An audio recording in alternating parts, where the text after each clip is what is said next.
আসসালামু আলাইকুম বন্ধুরা, হিন্দু ভাইদের আদাব।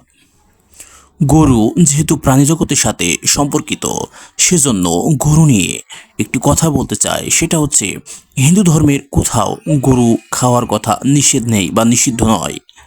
তাদের গরু খাওয়া তাদের শাস্ত্র মতে বা হিন্দু ধর্ম মতে বৈধ। চলুন তাদের ধর্মগ্রন্থ অনুযায়ী কিছু কথা শুনে আসি।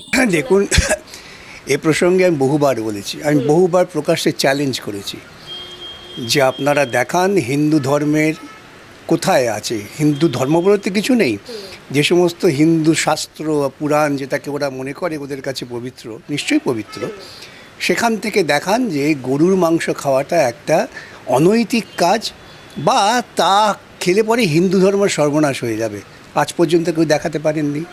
বলি যে আমাদের যে বৈদিক ধর্ম, সেখানে তো র্যাম্প্যান্ট মাংস খাওয়ার ব্যাপার ছিল। কারণ বৈদিক ধর্মের মধ্যে যেটা সব প্রধান হচ্ছে যাগযজ্ঞ। সেখানে যে সোমযাগ, সর্বশ্রেষ্ঠ যাগ হচ্ছে সোমযাগ, সেখানে পশু যাগের ব্যবস্থা থাকতো।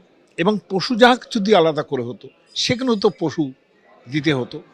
এবং সেখানে কিন্তু গরুও কিন্তু তার মধ্যে যেত, মন্ধেয়া গাভী অবশ্য।